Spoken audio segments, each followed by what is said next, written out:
Législative au Togo, fin de campagne électorale, c'est le sujet qu'on aborde maintenant. La campagne qui a été lancée depuis le 4 décembre dernier s'achève dans quelques heures actuellement, disons dans 4 heures du temps, dans presque 4 heures de temps actuellement.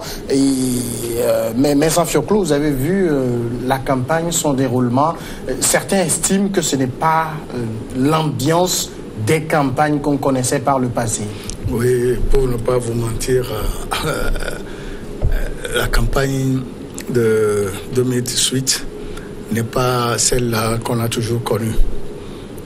L'engouement n'était pas total, mais quand même, il y a campagne.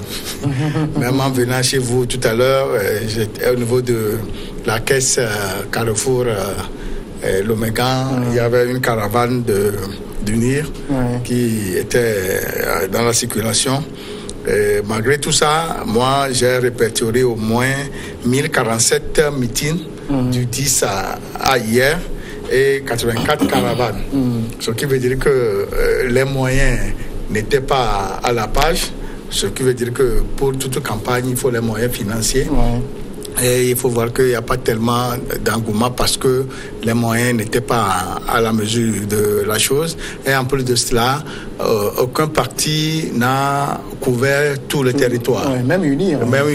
C'était des secteurs qui ont été choisis pour cette fois-ci. Et c'était la première particularité pour ces élections législatives. Vous l'avez remarqué aussi, Basile Agbo.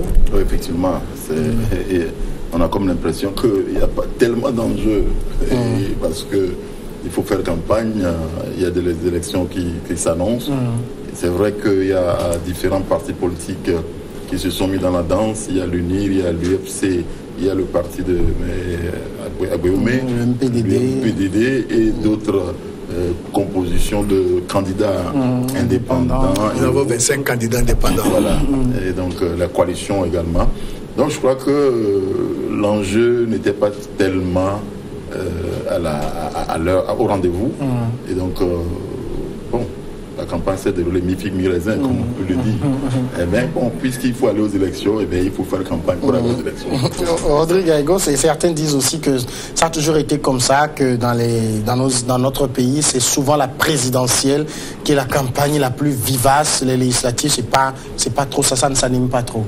Non, ce sont des subterfuges parce que en 2013, par exemple, lorsque de façon consensuelle, les gens ont décidé d'aller aux élections législatives, on a vu les couleurs de la ville. On a vu même, par exemple, des caravanes se croiser par endroits.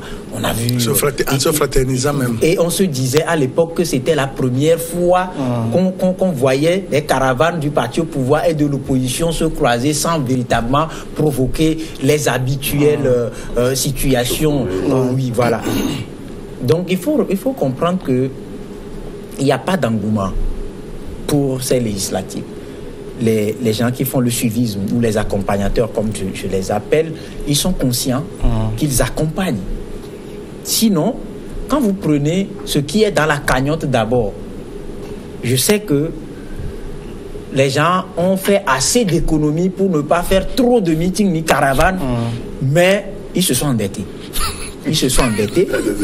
Et le marché n'a pas été vraiment fructif.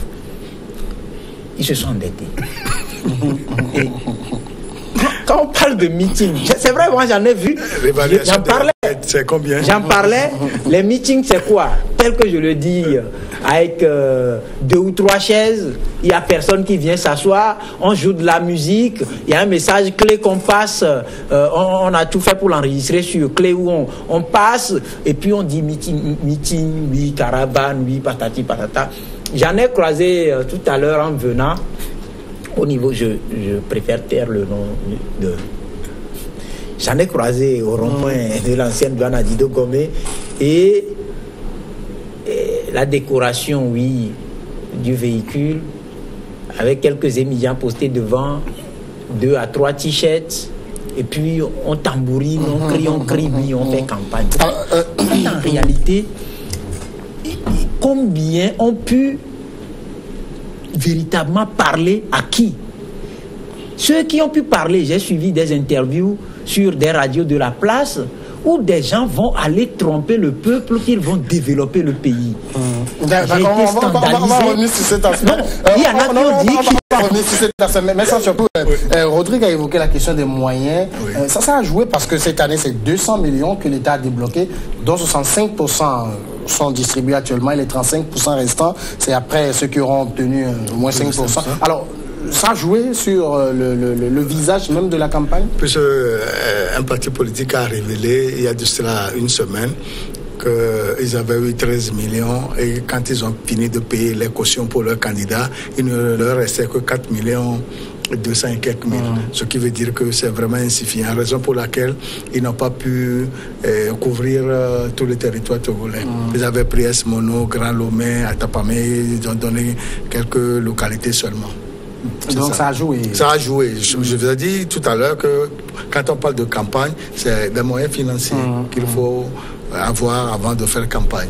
Basile Agbo, c'est l'État qui met les moyens à la disposition, on le sait très bien.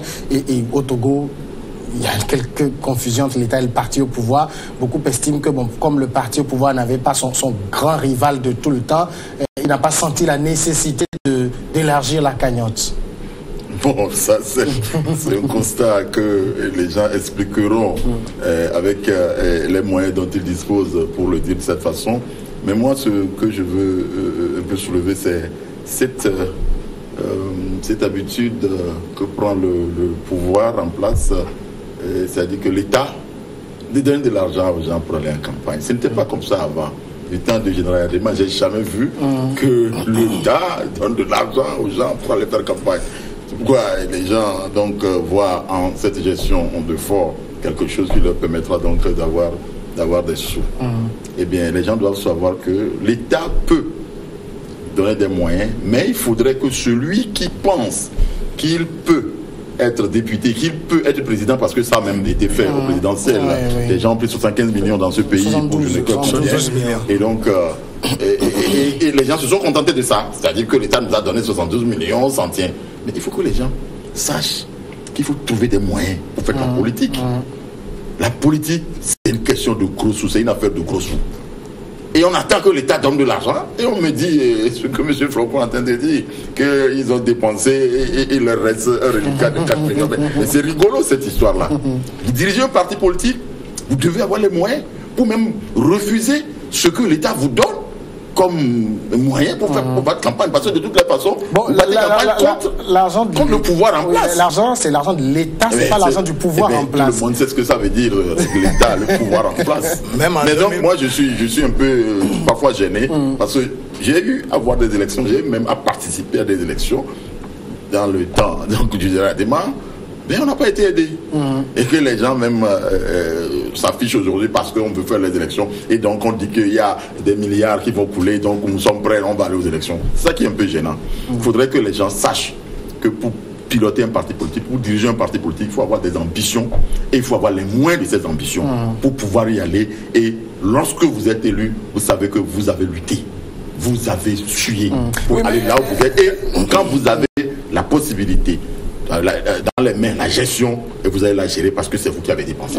Quelques mois, en 2015, quelques jours après, on obtient quelques jours après les résultats, Djerry Tama s'est plaint qu'il a eu de l'argent, mais il s'est lourdement endetté. Ce que je confirme par les propos. Ce qui est confirmé par les propos de Rodrigo. Mais qu'il s'est vraiment endetté. C'est une confidence ou bien? Non, c'est pas une confidence. Il a bien dit ça sur la radio de la place. Non, en fait, le problème, j'avais une fois dit que si le ministère de l'administration territoriale faisait proprement son boulot, il y a longtemps qu'on ne parlerait plus de 110, 115 ou 114 partis politiques au Togo. Qu'est-ce qu'on met dans parti politique? Il faut avoir un certain nombre de membres fondateurs issus d'un certain nombre de préfectures. 32 ou 30, en tout cas c'est une trentaine. Vous avez des partis où on ne voit que la tête d'un seul individu. Est-ce que c'est encore parti? Puisque les partis avant tout sont des associations. Et dans les associations, ce sont les cotisations des membres, donc des militants. Bon, vous savez, en Afrique, les cotisations, c'est... Je donne ce qui doit être normalement fait. Mais aujourd'hui, dans nos États, on constate que le militant attend que le président lui donne l'argent.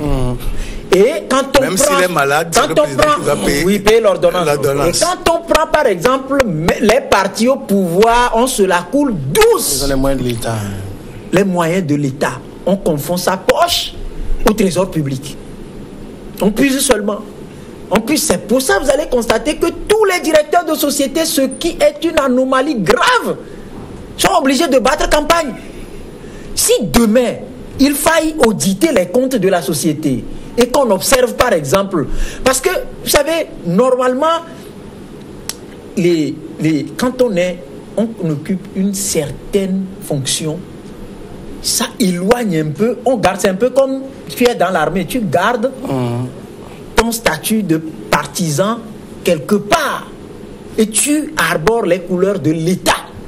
Mais aujourd'hui, on a du mal à dissocier l'État du régime. On a caporalisé toute l'administration, par exemple, où, tout comme à l'époque des Valas ou à l'époque d'élections, toute l'administration est vidée. Tout le monde doit battre campagne pour être dans les grâces et être bien vu, et ça procure de véritables promotions. Oui, mais maintenant, venons à l'argent que l'État... qu'on réagisse sur ça. On a quand même des gens qu'on connaît très bien qui occupent des fonctions étatiques, mais qui militent pour l'opposition, et ça gêne personne. Ouais.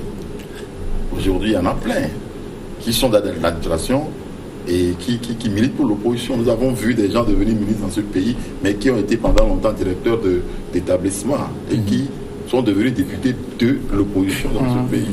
Il y en a plein. Donc, on ne peut plus continuer par dire qu'on a caporalisé le pays et que tout le monde est obligé de danser au rythme.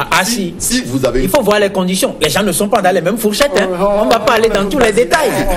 Si vous êtes dans une fonction et que vous mettez dans la posture de quelqu'un qui veut militer pour tel parti, je ne crois pas qu'on le défend. J'ai vu un ministre dans ce pays, M. Gallet, de l'UFC. De l'UFC. Bon, donc on ne nous dise pas que non, caporalise. Moi, je suis pas d'accord avec ça. Actuellement, il y a le ministre André Johnson. Une chose, c'est d'avoir des ministres de l'opposition issus d'une certaine opposition dans le gouvernement. Mais il faut souligner, avec la main sur le cœur, que la plupart reviennent avec l'autre peinture. Pour revenir à ce que mon frère et ami Rodrigue vient de dire, si on prend la loi 91-04 du 12 avril 91 portant charte des partis politiques, il y a plusieurs dispositions dans cette loi qui stipulent que pour avoir un parti politique, il faut au moins des gens des régions. Et en plus du bureau, il faut sensibiliser, éduquer les militants. Ça ne se fait pas. Ça ne se fait pas. Ce qui veut dire qu'aujourd'hui, tout ce que nous vivons dépend aussi de la faute des leaders politiques. D'accord. Et de l'État. Ce qui veut dire que c'est